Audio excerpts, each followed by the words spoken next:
Roopa, I think we can just wait for 2 minutes.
Okay.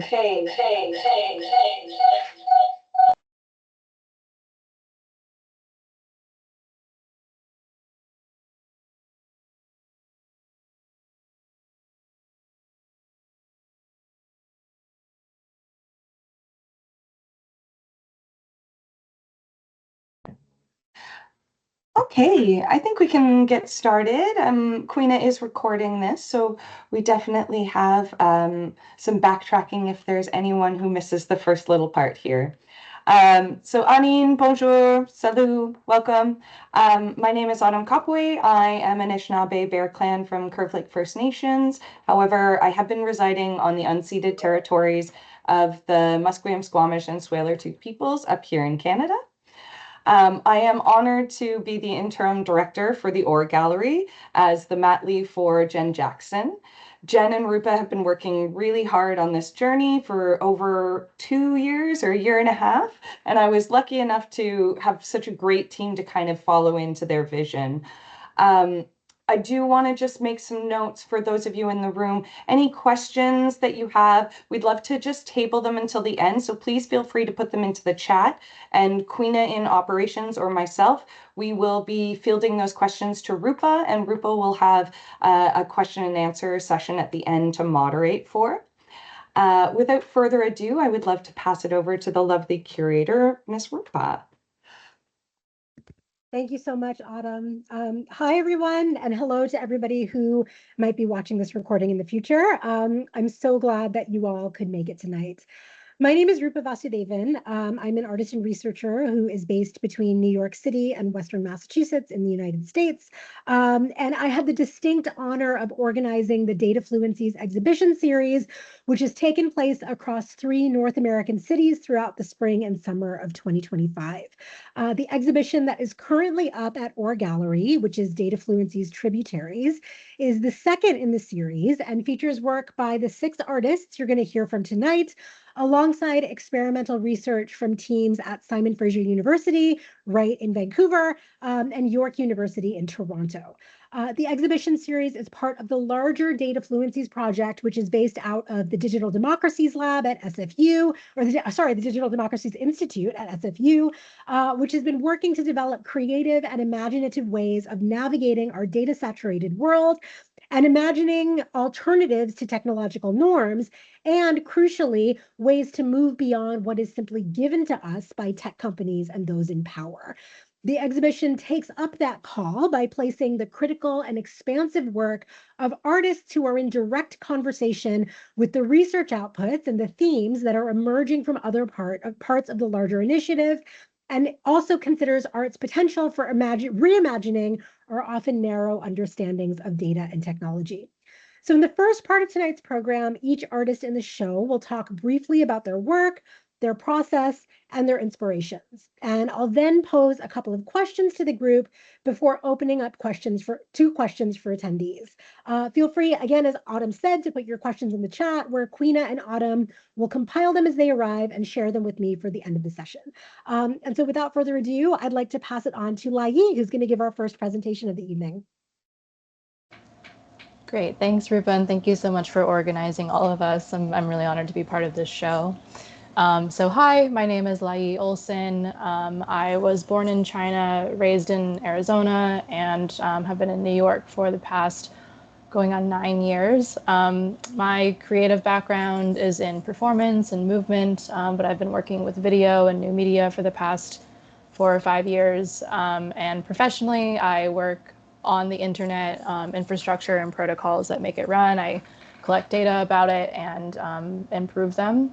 And so that's a lot of how I interact with data. I also teach at Parsons in the design and technology program. And through all of that work, I have become very familiar with the ways that data can be used to tell stories and to implement policies and to really affect change and be part of how people make decisions in the world, be it through company, government, or community organizing, et cetera. And so I've become really familiar with data through that lens. And that was actually a little bit initially when this project came about, what I was going to think about in kind of a expansive and creative way, take my professional work and think about it in an artistic context. But simultaneously for the past, I think I would say like 2 or 3 years, I've also been getting more and more curious and investigative, you might say, about my adoption. So like I mentioned, I was born in China, and I was adopted when I was about 14 months old, and that was in 1994. And I just became, my whole life I've been curious, but more recently very curious about the context of that adoption, sort of what was going on in China and what was going on in the US for that type of familial structure to even be possible. It's quite a rare thing. And actually, as of 2016, there aren't even any international adoptions in China anymore. Well, they slowed down, sorry. They slowed down in 2016 and 2020 is when they kind of stopped the program entirely. And so I think it's really interesting that there are, hundreds of thousands of women just like me, mostly women, who are coming into their 30s and 40s, or, probably more 30s, at the state of the world where US and China have a really different relationship than when they did at the time of my adoption. And so I just became really curious about that and sort of wanted to articulate what that experience has been, which leads me to then, during that kind of research for the past 2 or 3 years, I came across these graphs and this research that I learned was part of what constructed the one-child policy. And so the one-child policy, if you're not familiar, was maybe just what it sounds like. It was a policy in China in the starting in the 80s and through the 90s that sort of constricted Chinese families to having only one child per family. And this was the context through which my adoption sort of happened. This was, a lot of, at least the kind of story and the narrative that I've always been told is that this what led to a lot of abandoned baby girls often. And then this led to the lucky ones like myself being adopted by often American or European parents. And so I've always, kind of known this story. But it was really interesting then to, in this research, come across these graphs that were developed by these the kind of architects of the one-child policy in China. And what was interesting is that they actually had a background in control theory. They didn't have a background in social sciences or sort of population control. They were applying actually a lot of Western cybernetic theories that they had learned, kind of abroad, and applying them to population models in China. And so this graph in particular is sort of modeling different population estimations based on different ideas of what they could limit each family, the number of children they would limit each family to having. And so it was just kind of wild to experience, to come across these graphs with, again, like what I do for work is work with data. I work with graphs. I make graphs all day and, interpret graphs.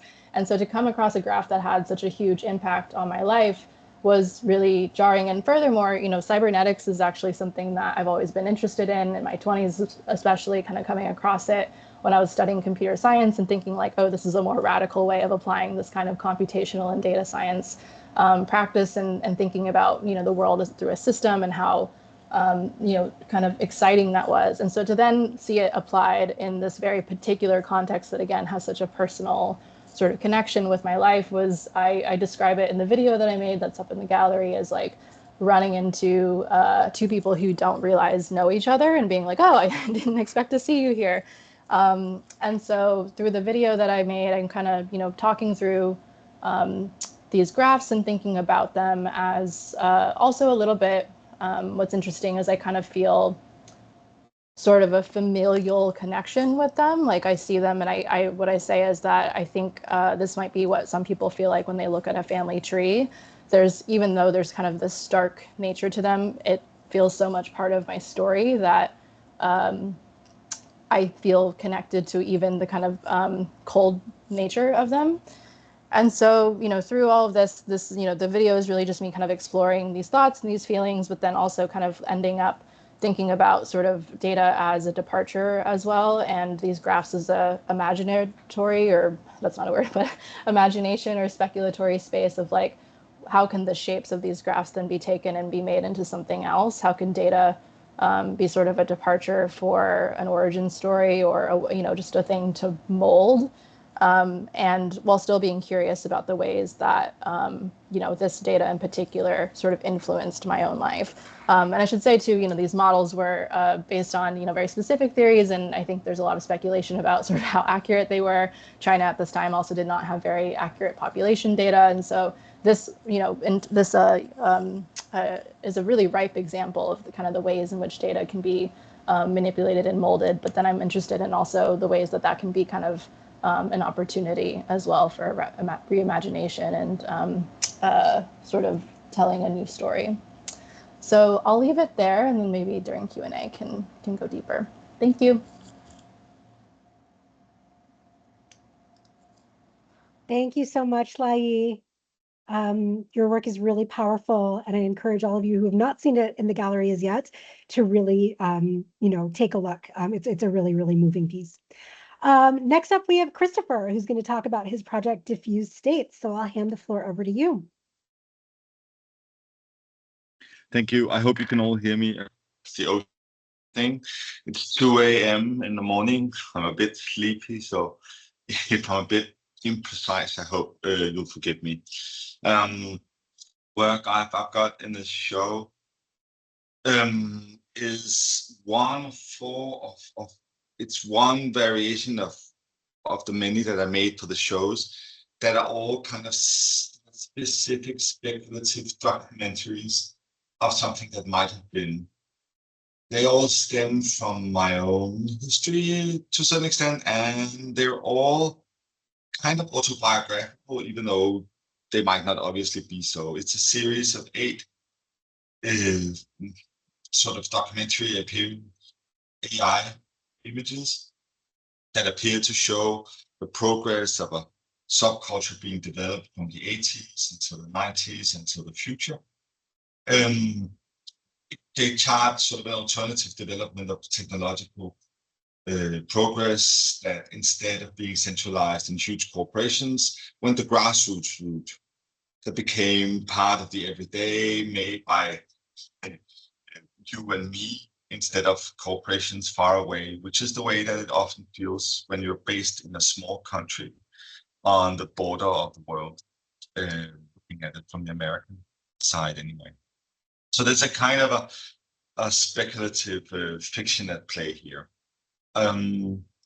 which is about constructing a space for the kind of minor history that I feel like I belong to, because I was one of those Danish kids who grew up in the 80s and 90s, hugely fascinated with North American culture, fascinated with the freaking culture that arrived first, where we read about blue boxes and how to call for free.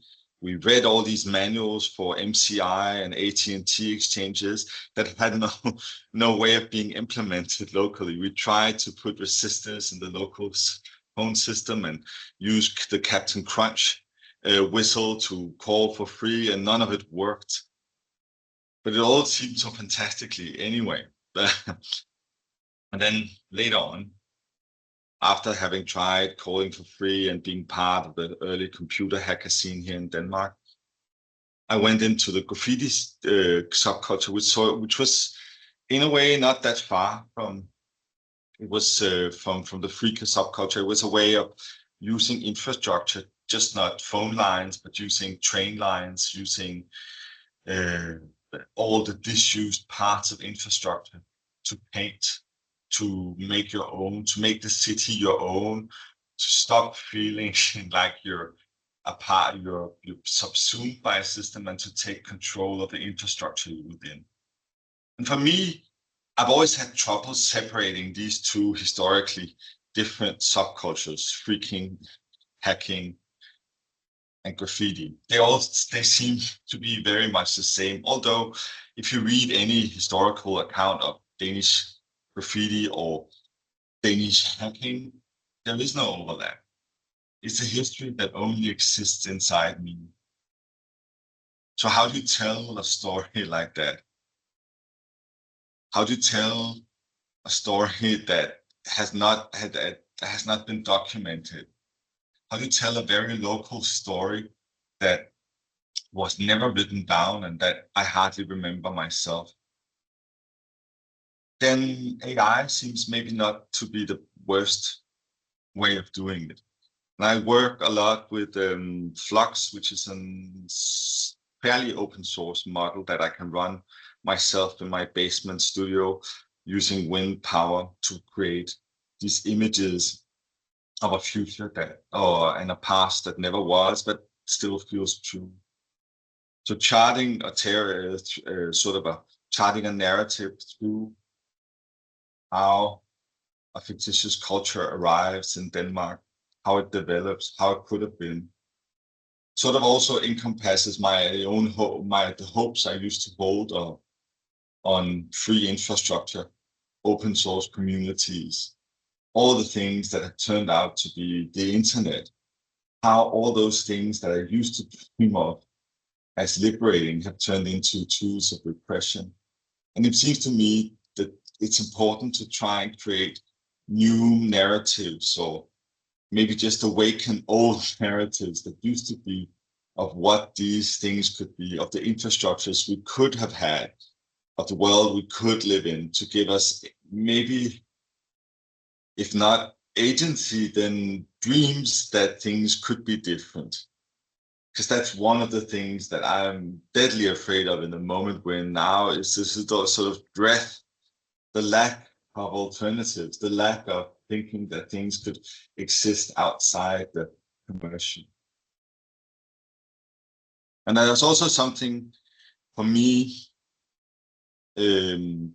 interesting in taking a big data set, a big algorithm like Stable Diffusion or Flux, that has a tendency, when you write Danish man, to produce a picture of somebody who looks not Danish but American.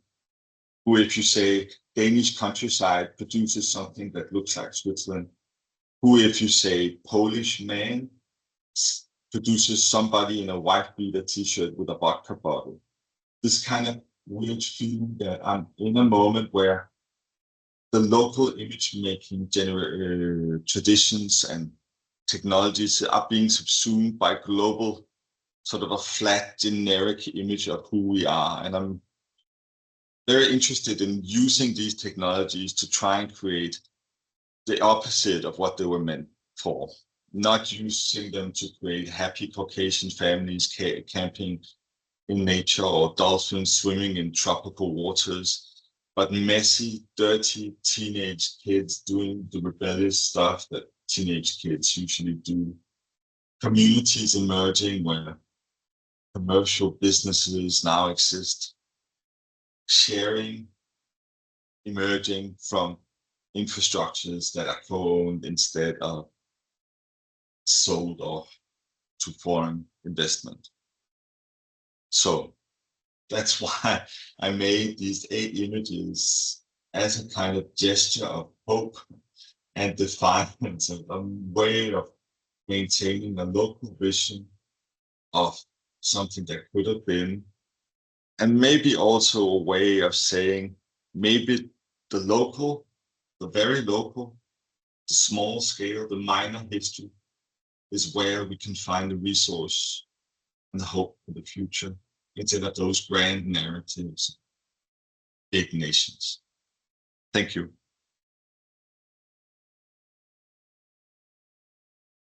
Thank you so much, Kristoffer. It's been really exciting to see the different versions of your work across all 3 of the galleries that I've been installing it for this exhibition series.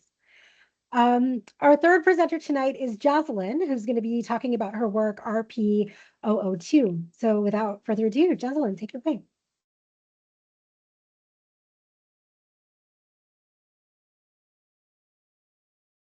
I think you're muted. Can you hear me now? Cool. Well, yeah, I said thank you, and I'm glad that we're in the virtual room together tonight. So my name is JAZSALYN, and I'm an Afro-Carolinian artist, and I describe myself as a conceptual artist, working often with technology, but I don't like to keep myself necessarily in a box, so leaning into conceptual side of things.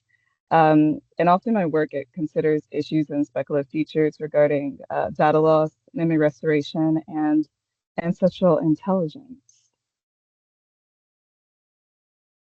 So I want to start off with a recurring theme in my practice. I often find myself asking how to define an ancestor, considering interconnected and multidimensional states of being. Is the ancestor human or non-human or both?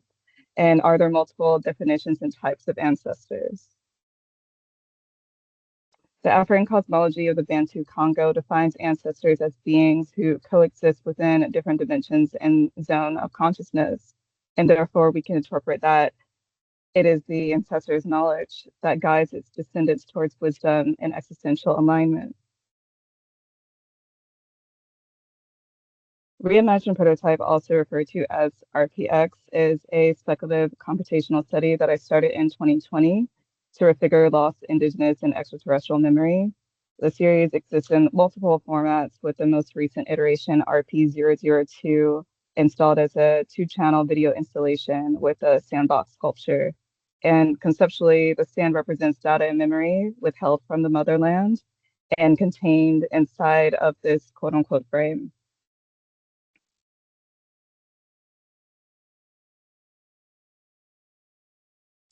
So from Mars to the continent, this work echoes memories between the seemingly disparate worlds. It applies computer vision and machine learning to juxtapose and regenerate data archives of African artifacts at the Metropolitan Museum of Art and data collected from various landscapes on Mars from NASA rover missions. And in this work, I'm considering African artifacts that were taken from their place of origin in parallel to an evolving arms race to colonize space for mineral resources. So when data from Mars and the continent merges and the machine tries to regenerate these images, it creates this eerie ghost-like effect of what feels like a memory, attempting to take form but is yet complete. It is merely a fragment of what has been lost or stolen. And in this work, I'm defining ancestral intelligence as a framework and counterpoint to artificial intelligence and the unsustainable extractive systems it often amplifies and projects. The term ancestral intelligence refers to our earliest knowledge systems in the philosophies and traditions passed down from generation to generation within indigenous communities. And as a result of colonization and Eurocentric knowledge systems, often indigenous knowledge systems, ancestral intelligence, and origins of technology are discredited. And in my work, I'm asking once again, how can we restore and emphasize ancestral intelligence?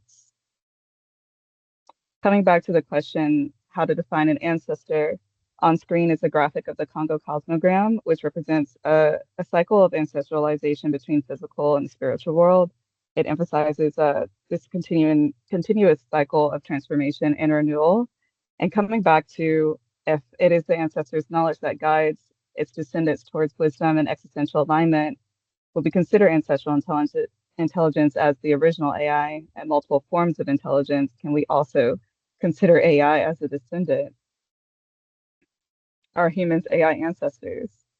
How do we create AI equity and agency, responsible AI futures? Ancestral intelligence offers lineage knowledge systems that have sustained ecological relationships and communities across generations and millennia, similar to how indigenous cultures relate to the land, animals, and spiritual realm. When guided by ancestral intelligence and non-hierarchical systems, this approach repositions machine intelligence as another dynamic human to non-human relationship.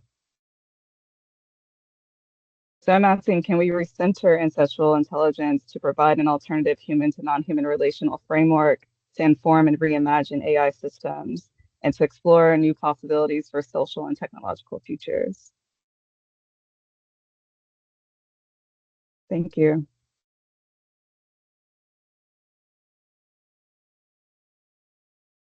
Thanks, JAZSALYN. The piece is really mesmerizing, just standing in front of it and watching the videos. People are always really taken by it when they see it in the gallery. Our fourth presenter is Lani Asunción, who's going to be talking about their work SOS H2O through the eyes of Atlas. Thank you, Rupa. A pleasure to hear everybody present so far. I'm going to share my screen.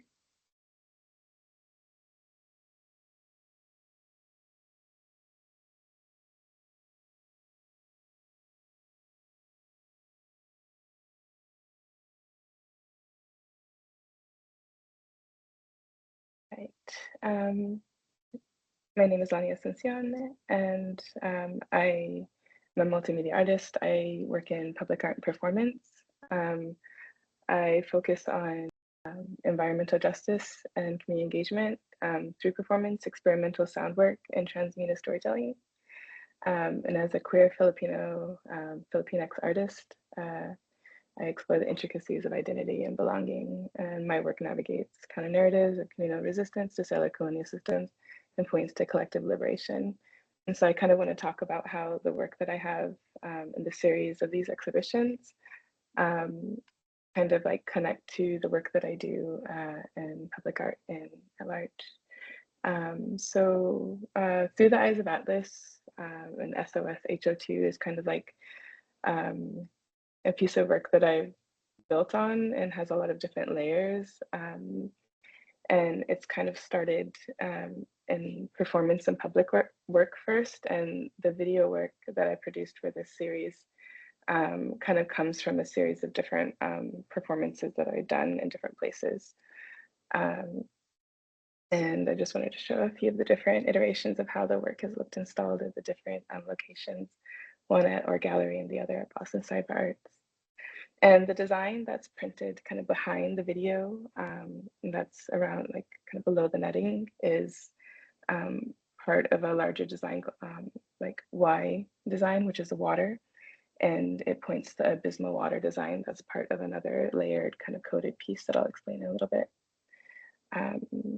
Above the video is a camouflage netting that connects back to how militarization is a part of climate change and a lot of the data that I end up researching, and a lot of the research that comes out of looking at climate change is coming from like the effects that the military has on the land, and specifically in Hawaii, where my family is from. And so to produce the video work that I'm showing in this exhibition is I did it in collaboration with AI, trying to do a kind of like future dreaming of what would it look like for example, for Boston to be flooded. What does flooding look like over a whole city? And I took some actual shots of water areas like the Boston Channel, the channel in that runs into the Boston Harbor.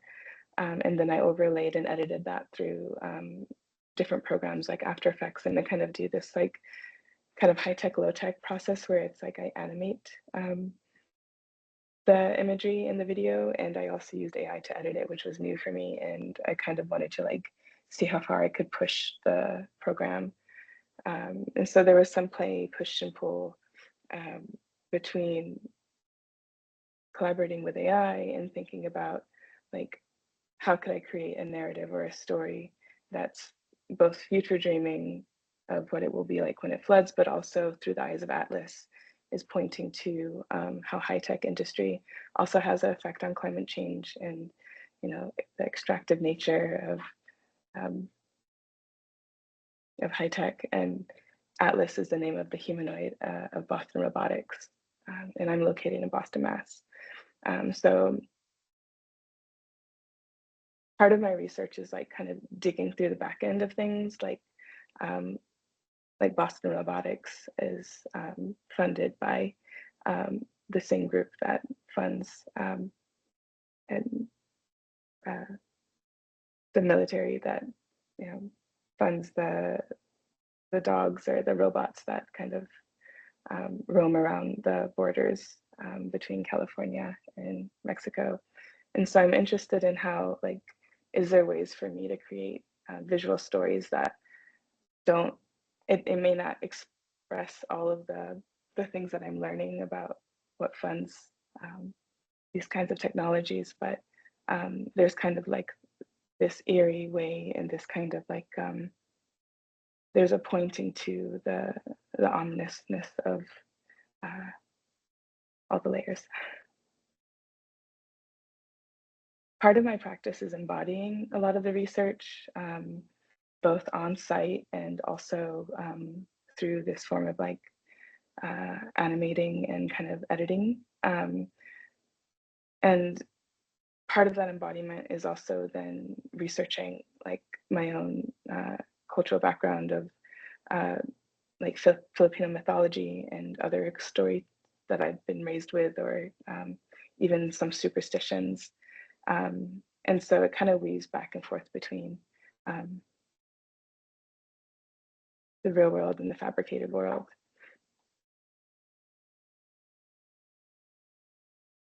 And then as I produce some of the videos, there's projection mapping and other kinds of layers of activation, sound, and then kind of like embodying these mythical creatures in a way to kind of complicate the experience for the viewer and to kind of confront them, also to bring them in a physical space. So when I was thinking about installing this work, I was interested in creating like a experiential like environment, even if it was just through kind of like the netting. I wanted there to be something that kind of like drew the viewer in and brought them back into the video to bring them closer.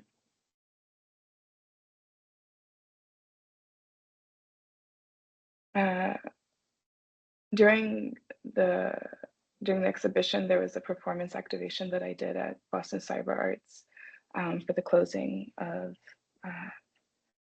that show in Jamaica Plain, Mass. This is another performance that was very similar, and I just wanted to kind of show. This one was done at States of Emergence with Mobius Artist Group at Boston City Hall, and I was interested in how both code and language can be used as a way of communicated through like body and movement and action. And in this piece, I used a Sumi brush and painted SOS, and then played it with a Morse key code. And there's kind of something that happens within like performing and embodying, you know, languages that might not always be spoken, and then hearing them back in the space was another layer of experience.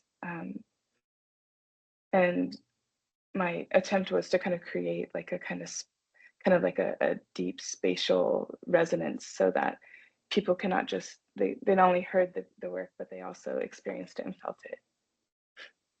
And also using light, emergency lights that kind of create an SOS patterning, so like the visualness of the code. And other aspects of this work that the video informed and also connects with is the public work that I do. I have a work up right now, Songline C, Why Water Warning, that is kind of speaks to and is a part of the work that's in the exhibition. And this in its own way is like a code, it's a spell, and it also has many layers of design, and also looking at like climate change reports that like the 2016 Climate Ready report that the city of Boston did. I put it into my design and created a kind of like, I call it like a digital spell, and then etched a couple different layers of, I etched the 2070 projected renderings that the city did into an etched bowl that then has etching, water etching around the edges. And etching is from the Book of Changes. It's a Chinese divination tool, and traditionally used to, you know, predict different things. It's also been used for war. But in this piece, it's used to measure the years up to 2070 and beyond. So as water fills the bowl, it counts it kind of counts the years it will take to cover the city once the the city floods in the area that I currently live. And at the edge of the bowl, and there's binary code, and binary code was influenced by I Ching. And it says, it's the translation of the code is everything that is solid will melt into air. That is part of the Communist Manifesto, pointing back to that we are all responsible for each other, and everything that is made, and generally should be made in awareness of the community that we're a part of at large. And so for me, this video points back to the public work the same way that this public work points back to video work and performance. And the embodiment of then this idea of, in this sense, for this performance, I created a kind of a, it's like a transverse, a backwards communion, and we activated, we invited the public to come and activate the piece by adding water to acknowledge the fact that we all contribute to climate change, and we also can be part of doing something about it. Thank you so much.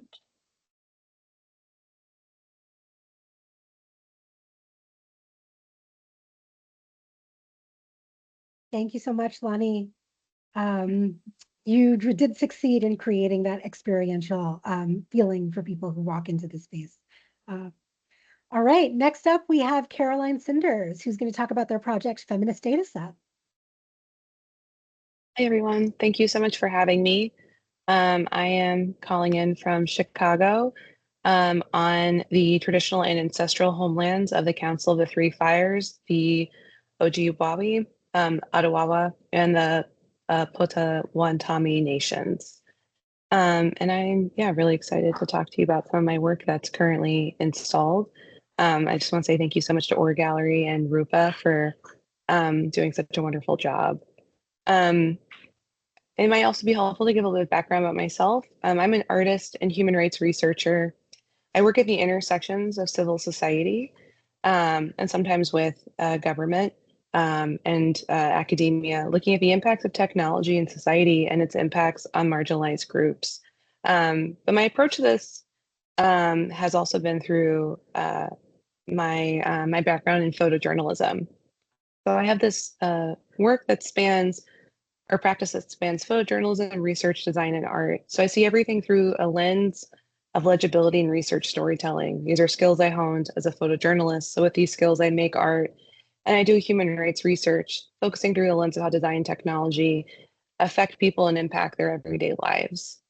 So with this project, Feminist Data Set, It is a critical design project I started in 2017 that is interrogating every step of the AI process.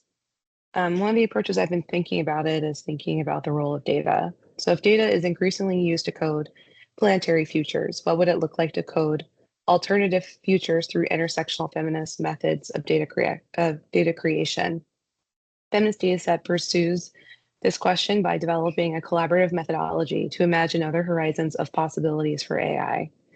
I began this ongoing project by convening workshops where participants use a consensus framework to co-determine the content used to create feminist AI. So at every workshop, the participants in that workshop determine the frameworks and structures of these sort of nodal data sets that all get combined. We work together to sort of determine a focus that's all based around intersectionality as defined by Professor Kimberly Crenshaw and through her practice. So at the beginning of this process, participants are asked to reflect on whether data points center intersectional or Indigenous and trans perspectives in a feminist framework. Perhaps let's give an example of that. So for example, feminist or intersectional data does not necessarily have to be about feminism as a topic at whole, but might often touch on it. So a participant might suggest, let's say, an article on income inequality.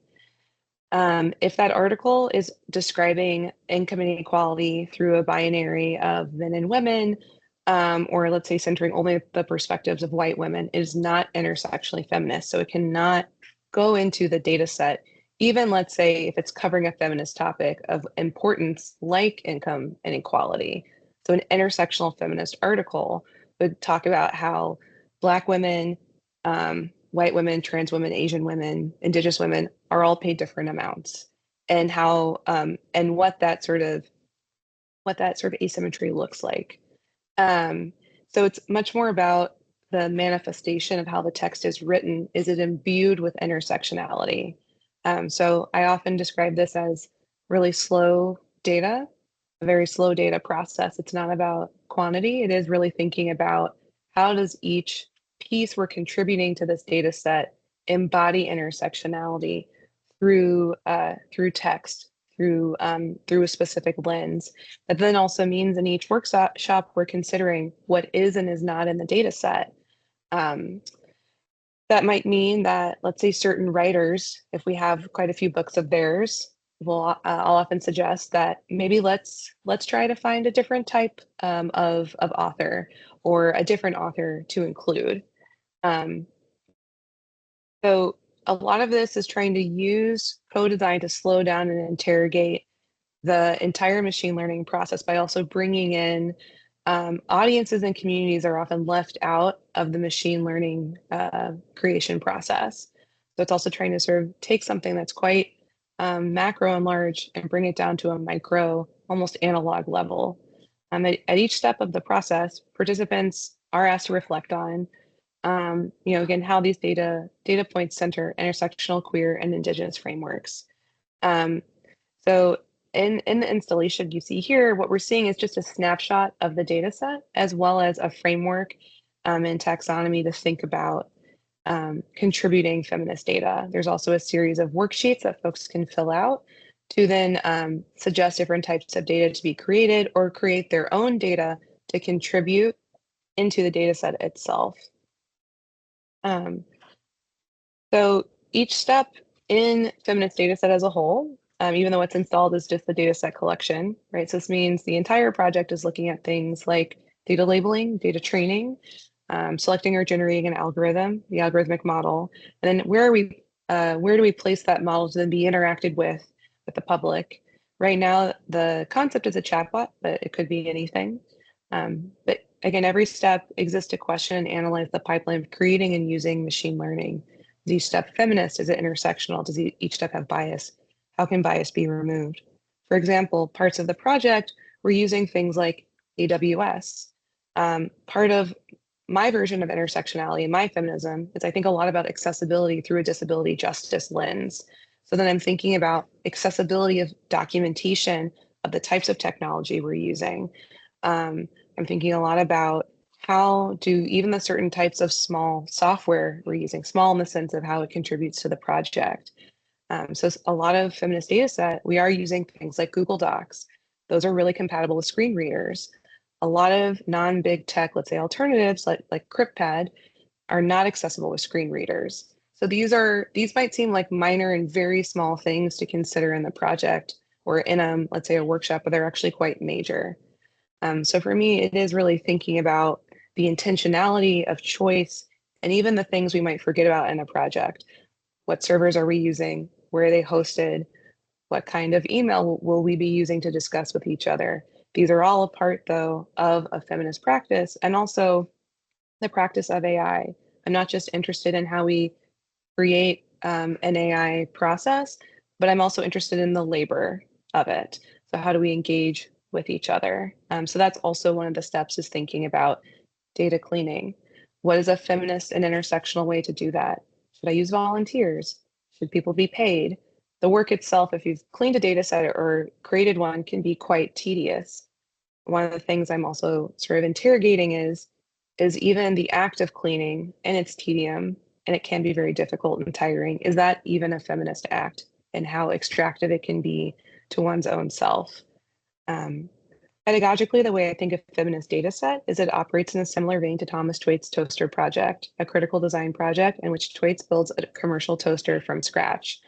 His toaster looks very misshapen. He has dug up iron ore out of his garden. He's made his own plastic. It does technically work. I would not maybe suggest eating toast out of it, but it does work. And feminist data set, in a way, is this sort of misshapen, if you will, in software. But it's because I'm interested, again, this handmadeness of how can we take something as large as all the different systems that feed into making software and bring them back down to a handmade level, which in ways might be somewhat not totally possible. So I'm interested in what does it mean to thoughtfully make with machine learning, to carefully consider every angle of iterating, making, and designing. Every step of this process needs to be thoroughly re-examined through a feminist lens. This is not a techno-solutionist project. Instead, it seeks to elevate and understand hacks or band-aids or glitches and small-scale interventions inside of big technology systems. My goal isn't to say that when the project is completed that yes, we have feminist AI, because again, I'm not sure entirely possible like that is. Is my use of AWS feminist? I don't know. So I'm not interested in just having a stamp that says we've done it. I am interested in what we could think of as frictions and failures, or the concessions we had to make. What went wrong and how did it go wrong? When does an idea or theory in practice, what does it look like when you place it into reality? And this is the point of it, the point of the project, which I think is actually a form of feminist making. So I'm interested in what are the recipes of intersectional making that currently exist.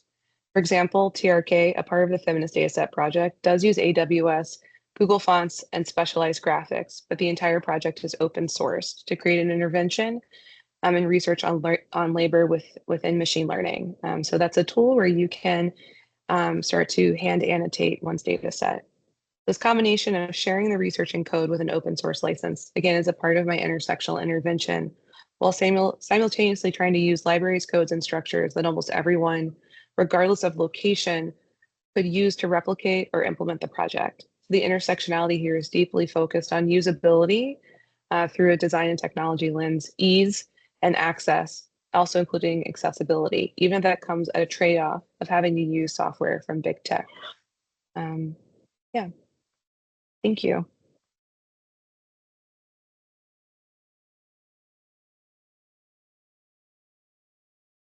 Thank you so much, Caroline. I apologize for bopping in and out there. My internet connectivity is throwing a little bit of a temper tantrum right now. So we'll see. we'll see if I'm able to make it through my presentation okay. The last presenter is me. I'm going to be sharing a little bit about my work, pressure systems, which I have up in the gallery right now. And so what I'm going to do is just read a short statement about the work that I've written alongside a video that I'm going to play. So let me just set everything up.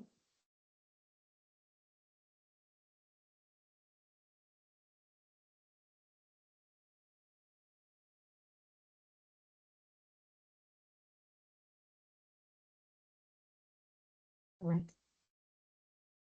We often think about data and technology as intangible and immaterial.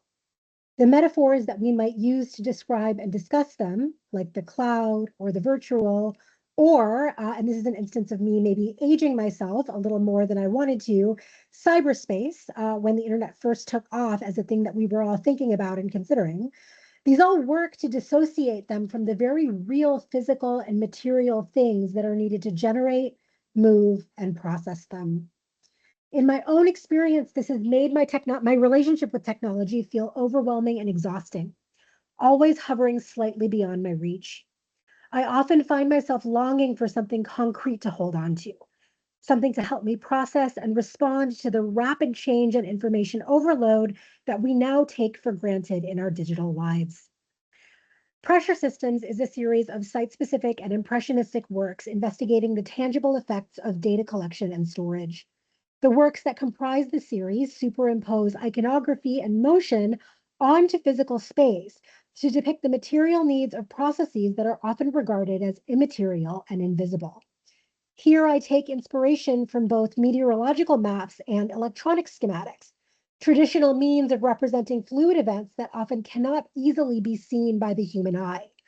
We know that weather impacts our daily lives and that electricity currents flow to and from our built environments, but because we often can't see these things in motion, our understanding of their materiality can remain diffuse and impenetrable.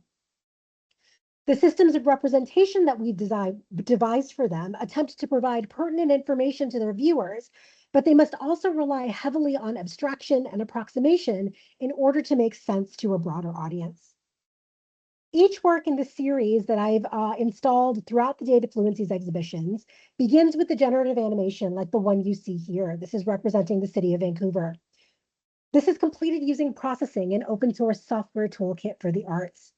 The animations all take as their starting conditions the geography of each location, centered on the gallery or art space at which the Data Fluencies exhibition for that city was to be located. So for example, the center of this map is actually Or Gallery's location on Pender Street in Chinatown. I conducted additional research into locations of power plants in the cities, as well as the locations of nearby data centers. I also took local bodies of water into consideration due to the fact that data systems often pull not just from potable water sources and built irrigation systems, but increasingly from larger bodies of water as well. These locations and relationships serve as the basis for a series of imagined flows of materials to and from the sites of the data centers. The movement of electrical current and water is represented by icons or symbols that are used to represent or denote them, or their equivalent, on weather maps and schematic diagrams. As the animations progress, what begin as manageable streams of water and power to the sites of the data centers quickly escalate out of control as storms of data start to emerge, fed by and demanding more of the resources that are pouring into these centers. Over time, rings symbolizing pressure systems or areas of local deviation or fluctuation from the surrounding conditions begin to appear, trained on the data centers and indicating increasing instability in the digital atmosphere. For the Boston exhibition, the work was exhibited as a 3-channel video installation of the animation. The videos were synced across the monitors, offering a lateral view of the flows to and from the data centers in the city. And in Vancouver and in Lexington, which is where the 3rd exhibition takes place, the work was realized as transparent vinyl clings over the windows of the spaces, on which stills taken from the animations without the maps were printed.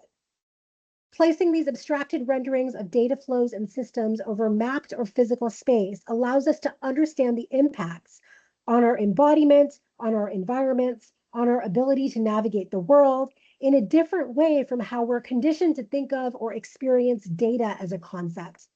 What begins as an impalpable and hard to grasp idea is reinterpreted as visible and significant flows through the spaces in which we exist, offering a glimpse into the direct effects of our increasing reliance on these fundamentally precarious systems. And I'll just end with some close install views of the window clings as installed at Or Gallery in Vancouver. Thank you so much.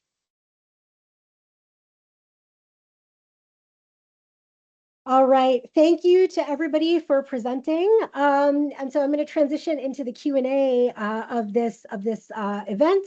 If you have questions, those of you in the audience, please feel free to drop them into the chat.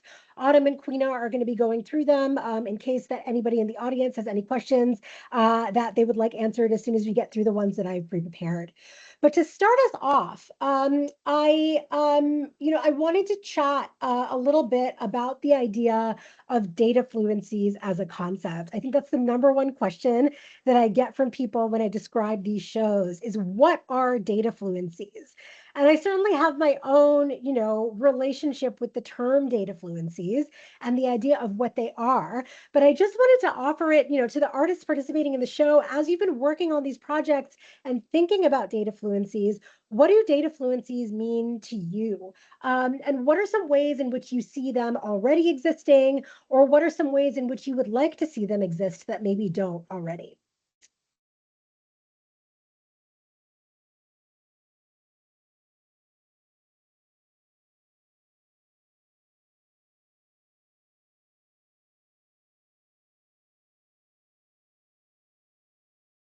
That weird moment in the Q&A where everybody's like not sure if somebody else is about to answer the question.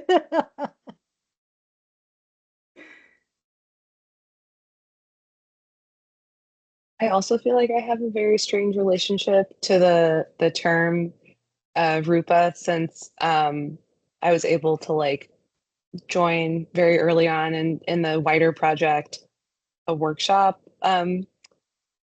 which I greatly enjoyed. But I think I'm also just a very literal person. Like, I'm neurodivergent, so I tend to like read things as they're written on the tin.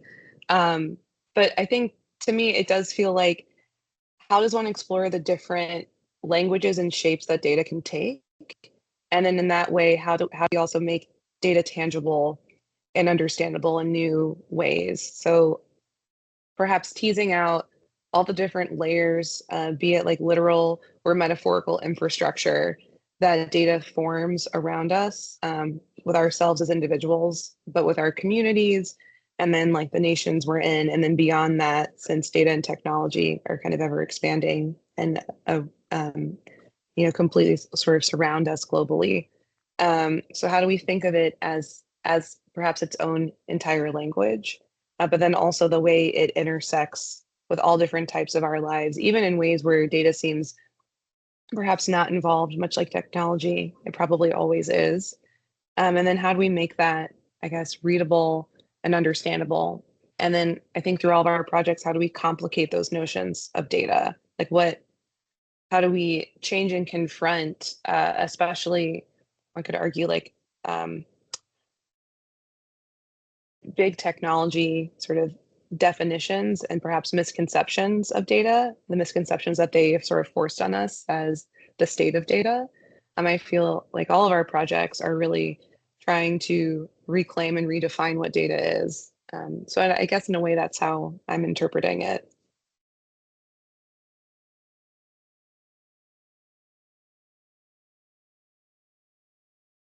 I'm not, is it okay? I'm unsure if yeah, okay.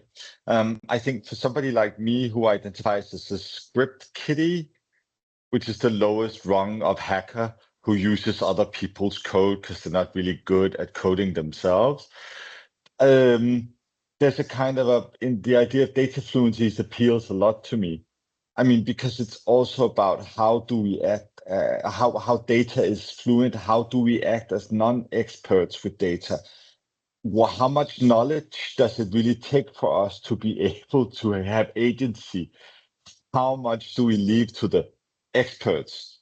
How much of a script kiddie can I be and still engage with the infrastructures of the internet and increasingly the everyday?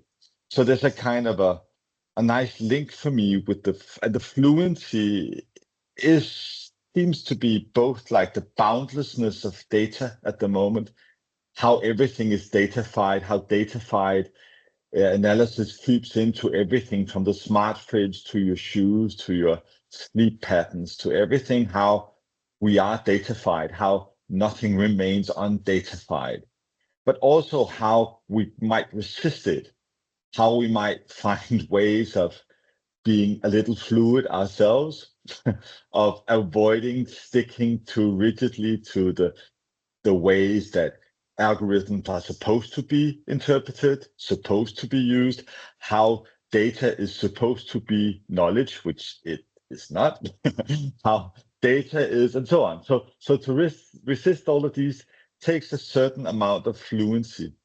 And I think here it's me drawing on my sort of feminist tradition of deliberate misreading, of always taking every term I'm presented with and reading it to my own benefit. But I also feel like that also even gels with the project, the kind of idea of doing one's own readings from one's own standpoint, of understanding the history of the internet from a suburb in Denmark. Like how do we do that? How do we insist on those kinds of points of view in a space that's so dominated by siloed knowledge? And how do we make it then accessible? How do we explain that it's valuable knowledge? How do we go beyond you, my peers, who probably understand what I'm talking about, to the other people? How do we make this knowledge flow across the borders of artistic research into quote unquote real research, into engineering, into policies, into infrastructures, into technological development, into engineering schools? So like that's so there's a lot of for me to unpack from this kind of term. I really like it a lot.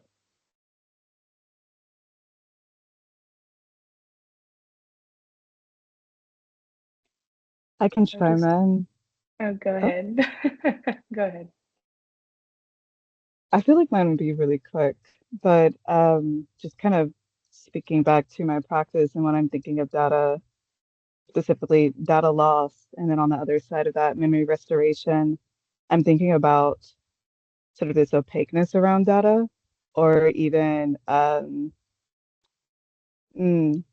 yeah, I mean, I'm speaking to ancestral knowledge and like ancestral intelligence and trying to recover traces of what has been lost, specifically in my ancestral lineage, and how that relates also to colonization and the erasure of information, of data.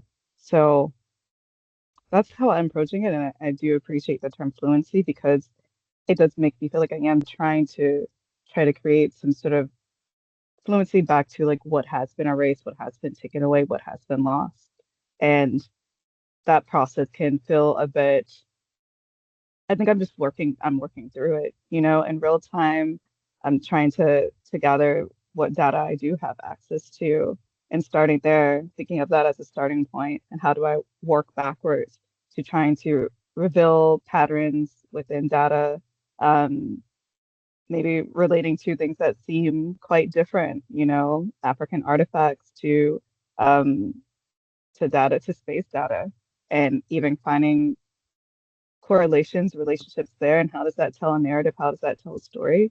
And talk back to why these memories and this data and this information was withheld and erased.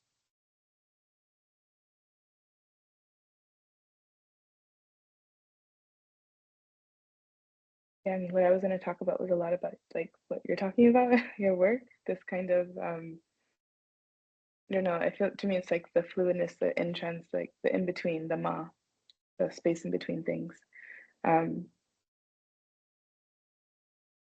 My current work is like working in civic space and communities, doing a lot of like community work, but in public space, and finding out how much, how hard it is to even think about policy, like changing any policy, having this all apply to any of that it's very complicated and hard because there is a huge gap of people not really understanding how to process the amounts the huge amount of data that they get, and a lot of it is like it's like translating another language, right? So it's like it can take years and it takes a lot of time to be able to like to bridge that gap.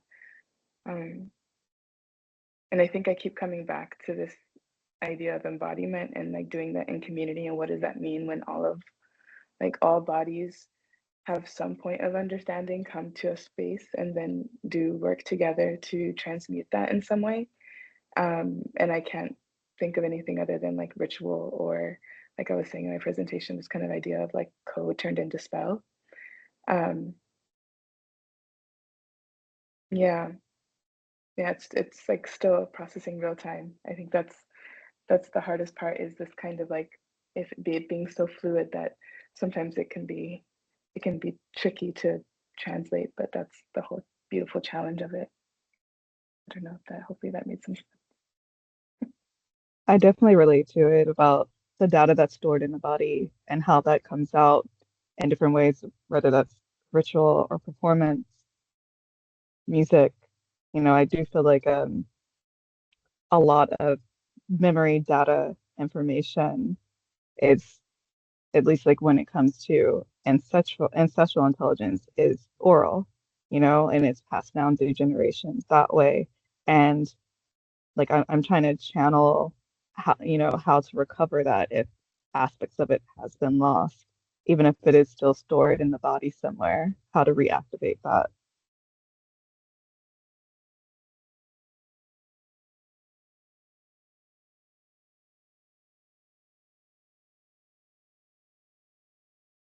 Lai Yi, not to put you on the spot, but did you have anything that you wanted to add? No, I just appreciated what everyone else has shared. I feel like I have the most thoughts on your next question. Yeah. Well, speaking of that, and I think Kristoffer's response actually was a perfect like segue into the next question, which is a lot of this project, and as Caroline, alluded to in their response earlier, this has been a 3-year effort that has started with a lot of workshops, convenings within academic institutions. And the Data Fluencies project, it is these exhibitions, but it all extends out to people who are doing a lot of work in a variety of different disciplines. And a lot of the core, I think, goal of some of the work that we're doing is to really kind of blow up these disciplinary boundaries, right? And specifically in my experience, and I'm sure, in conversations with a lot of you, I feel that you all feel the same way, that art and research tend to get really siloed apart from each other, right? We all, and part of the reason that I curated this group of artists for the show is that we all engage in really deeply research-based practices, right? Really kind of thinking through, taking their time, letting the research marinate the work, and kind of producing something that wouldn't have been possible without it. But a lot of times artistic research kind of gets pushed to the side or not taken as seriously in more traditional academic institutions. So I'm wondering if you all can speak to how research factors into your creative practice, how you envision research taking place in your work and where that might deviate to where it's traditionally imagined, and where you see intersections with more traditional forms of research in what you do, and conversely, where you think art and more traditional research should engage in a deeper conversation. And I guess, Lai Yi, I'll start with you, since you didn't, you mentioned that you were into this question. Yeah, I mean, I think just in general, how I would describe how research fits into my creative practice is that most of my projects come from something that I just like can't stop reading about, can't stop thinking about, won't shut up about. My friends are sick of it. I can't, like, I have to do something with it. And so that in itself just lends itself to research. But then I feel like, just practically speaking, what becomes more, I suppose, rigorous, if we want to call it that, about it, is that I get very obsessed with timelines. So whenever I'm thinking about a project, I'm really trying to think about, where did this concept, idea, culture, whatever it is, come from, and go back as far as I think it makes sense to. That's kind of what I've been doing with this China research and my adoption research. So the research comes in terms of like trying to kind of basically chronicle how things came together, and sort of also maybe make not predictions, but like, understand what people think is going to happen next and whatever it is I'm looking at. But what I liked about this question, or just what it made me think about too, is that I feel like professionally, when I'm working with data through internet research, often what I'm being asked to do is to provide a single narrative about what the data is demonstrating, or sort of make recommendations that are very straightforward, have sort of one direction, can't sort of be, and make an airtight argument, like really make a case for how data is pushing or advocating for a certain reality. And, you know, to say, I don't necessarily think that's a totally negative thing, in that sometimes it's advocating for something that I really care about, such as digital inclusion or human rights online, showing statistics about, you know, internet shutdowns, these types of things. Like, you know, data can be crafted to make new realities and make the world that we want. And so I don't always find that to be a baseline negative thing. However, I think then in my creative practice, what I am allowed to do there, and also am very insistent on doing, is sort of resisting any one singular narrative, and instead insisting that there are multiple, and that any data that I'm looking at, be it quantitative or qualitative, you know, part of what I'm so interested in investigating my own adoption context is that there are so many narratives. There's actually so many different ways to look at sort of how that happens. Again, like how does something like all of these, you know, young baby girls getting adopted from this country and going to all these Western countries, like how does that happen? There's so many different explanations. There's so many different personal stories within that. And there's so many things that I think, Caroline, something that you said, like there's a lot of friction in that. There's a lot of different contradictions and a lot of different tensions that I think in creative research we're able to honor and count as a truth, even though there's multiple truths within that messy truth, and sort of embrace that as the reality versus that sort of like clean cut, you know, this is the argument, this is the single thing that we're talking about. So I think that's kind of how I distinguish, like it I think in, you know, with creative research and wanting to have that multiplicity, you actually, I think, end up doing a lot more research, because you're really trying to hold all of the different complexities. And so I think, you know, artists are often the ones who know the most about something, because they're trying to investigate it the most deeply, because they refuse this idea that there's only sort of one way to explain it, and are resisting that. So yeah, that's kind of how I see the I guess two like concepts of creative work and arts work and research all fitting together. Great. That was really beautiful. Thank you. Caroline and Kristoffer, I'm curious to hear, because I've had, the reason I'm pointing you two out is I've had extended conversations with both of you about this subject. So I'm curious to hear what your thoughts on this are. I definitely have a lot of thoughts. I mean, I think I definitely want to build on what like Lai has said, because it's very resonating with me. It's something I've also noticed. But I also think that research-based art, I think it's a thing that the art world and the research world do not allow for enough. I know this is something like Roopa, you and I have talked about, where applications will be written and perhaps juries will say, is it art, or is it research? And it's like, why can't it be both? So I think that's often what I run up against. I think what I will first say, for me in my research practice, like when I'm often describing it, like in presentations, I'll show a slide that has 3 steps. The first step is research, the second step is activism, and the third step is art. So like when creating research, it's always important for me to know that if it's going to result, let's say in a paper, that the paper does something. It has to be applied research. So the research has to contextualize itself in the world, it has to think about recommendations, it needs to work with communities. It can't be purely for the sake of answering a question. Like it must just do something, right? It cannot just be a simple hypothesis. Like it has to manifest beyond it's, you know, it's one container, let's say, of a news article again, or a white paper, or a civil society paper. It has to think about the world that it's in, and that leads to the next step of activism. So if it's providing suggestions, that project has to go and try to embody those suggestions, either with like community-based advocacy, or thinking about policy recommendations, perhaps engaging in policy-based advocacy. It has to, again, continue this doing of something. But then like this last step for me, which is very necessary, is art. Because I think art allows for a further knowledge transfer that traditional research just cannot do. And that I also think human rights work alone cannot do. Art creates new opportunities for understanding and engagement for communities, but art can visualize and make real these future provocations that pull from these present urgencies from our work, right? Art is what makes us like invisible visible. You need art, I think, in such a deep and specific way to help show, visualize, make tangible, provide those provocations.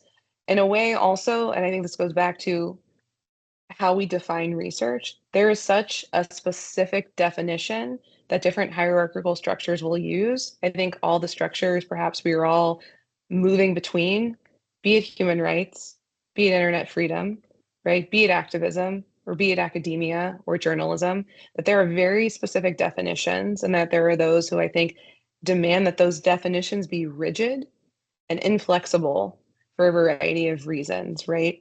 And I think art challenges that rigidity, the rigidness of those structures demands a flexibility. I will say sometimes conversely, I have found that arts organizations will not allow for the full breadth and depth of research in an artistic practice to take place, that it's much more, let's say, interested in an aesthetic, right? And that's not interested in what I think I've heard folks say to me, a pedanticness or a didacticness. I take that often as you're not interested in the literalness, right? You're not interested in naming these problems specifically. And sometimes we have to name these things specifically for the urgencies to confront them, right? To change them. And so I think that on both sides, there's this very rigid definition of what research and art can be. What I've really enjoyed about Data Fluencies and being in cohort with all of these other artists, Roopa, that you've brought all of us together, that I think all of our work challenges those definitions. And I think actually shows and visualizes what a research-based arts practice can be, why it's so important, both on the research side, that we allow for such experimentation, that we allow for provocation, that we allow for making and manifesting as a part of research, that it's not just a paper, that it should actually not just be a paper, that it needs to have all these other containers. And I think on the other side of art, really challenging to say, actually, you need that breadth and depth, that we cannot be solely focused on the aesthetic output of this, that we should not just be only into, let's say, opaque gestures, right? That we shouldn't just whisper or allude to what these topics are on, that we actually should say them out loud, that we should maybe shout them, that they maybe should be in all caps, that maybe they should be written and outlined and underscored. So I think there's something, I think what this project does is show the power of research-based art, that art can be research, that research can be art, and that there's also a specific, or there's a beautiful way, and when those come together, and I think that we see all of that in all of our work here.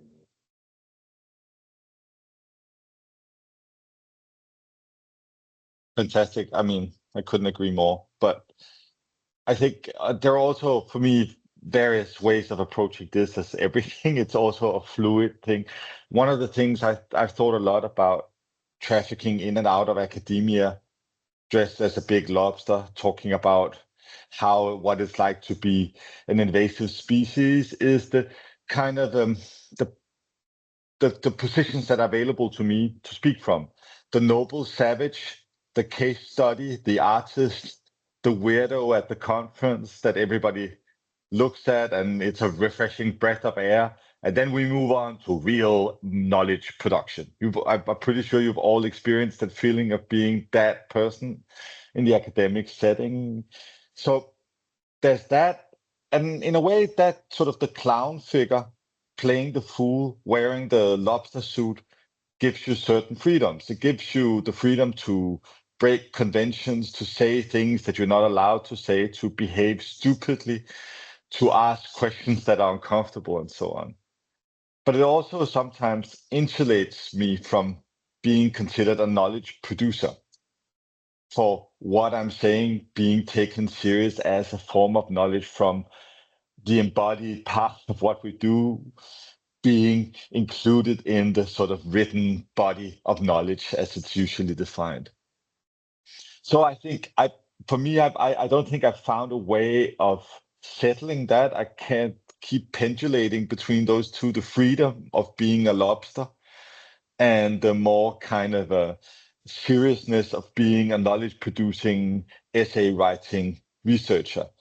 And in a way, I think like not trying to solve the dichotomy is how I've solved that dichotomy for my own sake, in giving myself more than one way of being, in resisting the urge to be one thing, right? And I think that also resonates what a lot of you said. And then I think maybe that's very difficult. It's not nice. You're not always welcome. Nobody wants the lobster, you know? But maybe that's why, because it is necessary.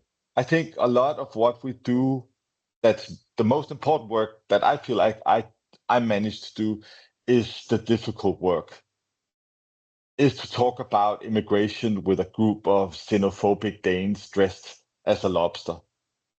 That's the best I can do to a certain extent, and make them think about what it means to be a foreigner and what it means to belong and not belong and so on. But then on the other hand, I'm also like the project here at the Ore Gallery is based a lot on invisible knowledge that's hidden behind. Like there's a lot of, I'm very inspired by anarchist anthropology from below. So I've looked at the trolley bus system of Vancouver very intently. I've looked at the lines. I've talked to people who worked at the trolley buses. I've talked to graffiti writers. None of that is apparent in the project. It's hidden. It's knowledge that I obtain. And it troubles me somewhat that art production is like that I get smarter and that I don't share it. So there's something troubling about this kind of all the hidden stuff beneath the iceberg, that I feel like there's a richness to most artistic practices in that way, that if we could explicate some of that iceberg beneath the surface, I think other people would find that knowledge useful as well. I think my experience has also been that once I start sharing that, I become more accessible to other fields of knowledge. And I'm a bit sad about the last thing I said before about knowledge, because it sounded like me going out in the world to preach the good gospel of artistic research, because I feel like it also points the other way for me of learning from other fields, of going humbly to other fields of knowledge and acknowledging my own limits and biases and trying to figure out what they have to tell me about visual production. What can I learn from stepping outside myself and talking to people who are not me? And I think we also need to be careful of not being too evangelical, but also being receptive of all the other forms of knowledge that are around us. And at least to me, like when I talk to the trolley bus drivers of Vancouver, I find allies with knowledge and interesting ideas that I hadn't thought of myself. And that feels rich and good. So I think the kind of the artistic knowledge part points both ways for me, out into the world with the fact that we know something, but also the acknowledgement that we come from it's also a limited tradition, and there's much to learn from other traditions. We have just a few minutes left, Lani or JAZSALYN. I just want to make sure that you have space to offer your thoughts if that's something you're inclined to do.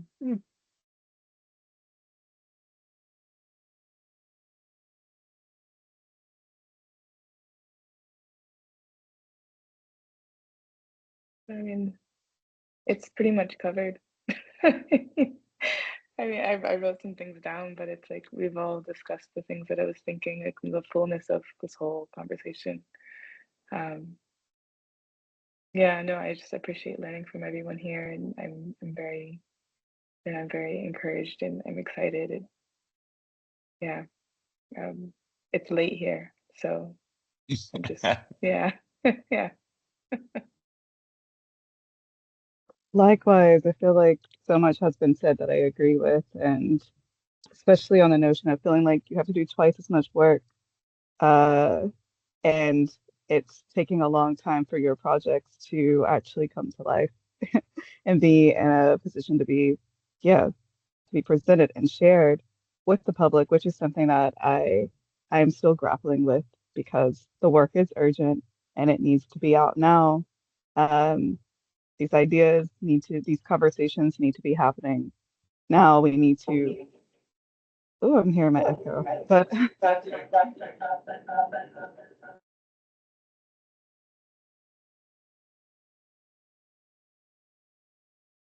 I was going to mute to see if it's still happening, but I think it stopped.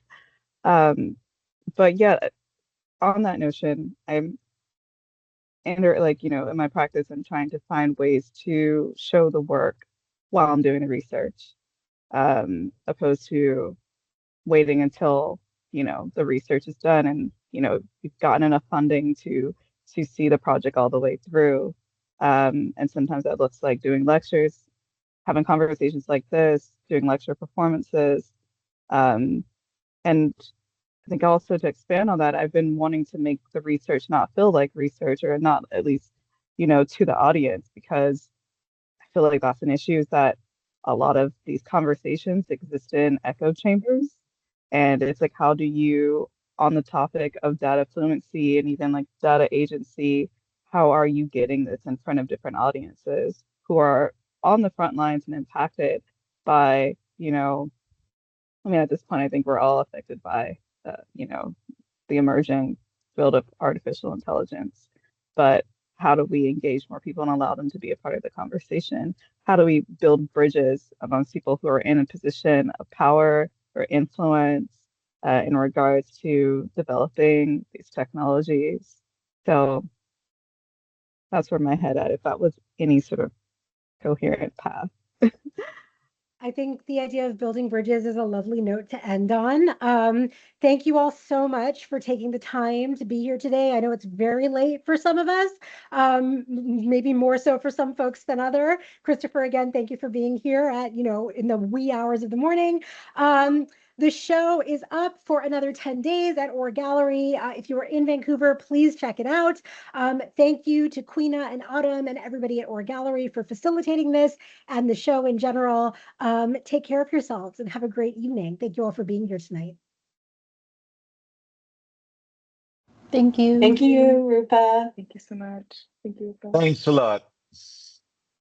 Thanks, everyone.